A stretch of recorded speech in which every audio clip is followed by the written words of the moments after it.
আজকে আমি তোমাদের শেখাবো ভয়েস চেঞ্জ পাস্ট ইনডিফিনিট টেন্সের উপর কিভাবে হয়। যদি আমাকে দেখতে হবে আগে ভয়েস চেঞ্জ করার সময় কি বলেছি বারবার, সেটা অ্যাক্টিভে আছে না প্যাসিভে আছে, তাহলে চিনবো কি করে?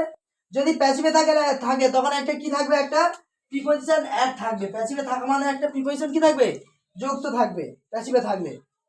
আর অ্যাক্টিভে থাকলে কোনো প্রিপোজিশন থাকবে না, কিংবা ভার্বের এই যে থার্ড ফর্ম আছে, প্যাসিভে থাকলে থার্ড ফর্ম থাকবে, তাহলে অ্যাক্টিভে থাকলে কোনো থার্ড ফর্ম থাকবে না। যদি অ্যাক্টিভে থাকে কোনো ভয়েস চেঞ্জ অর্থাৎ পাস্ট ইনডিফিনিট টেন্সের উপর থাকে, তাহলে কি করে বুঝবো? সাবজেক্ট থাকবে একটা, ভার্বের V2 অর্থাৎ ভার্বের পাস্ট ফর্ম প্লাস অবজেক্ট হবে। আর সেটাকে প্যাসিভ করতে গেলে কি করব? সাবজেক্টটাকে আমি অবজেক্ট করে নেব, অবজেক্টটাকে সাবজেক্ট করে নেব। 2 নম্বর কি করব, যেটা প্রেজেন্টের ক্ষেত্রে অ্যামিজার হতো তার পাস্ট ফর্ম অর্থাৎ পাস্ট টেন্সের ক্ষেত্রে কি হবে, অ্যামিজারের পাস্ট ফর্ম ওয়াজ আর ব্যবহার করব, আর ভার্বের থার্ড ফর্ম ব্যবহার করবো, আর প্রিপোজিশন বারবার বলেছি ভার্বের থার্ড ফর্ম আর প্রিপোজিশন কমন। যদি আমরা এক্সাম্পল দেই কি হবে, মাধব স্টোল দ্য পেন, মানে মাধব পেনটা কি করেছে, চুরি করেছে।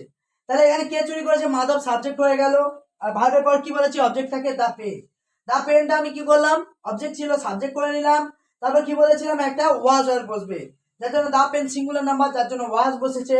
V3 অর্থাৎ স্টিলের তার স্টোলের থার্ড ফর্ম হচ্ছে কি, স্টোলেন, একটা প্রিপোজিশন বসলো বাই, আর কি হলো সাবজেক্টটা কি হচ্ছে, অবজেক্ট হচ্ছে মাধব।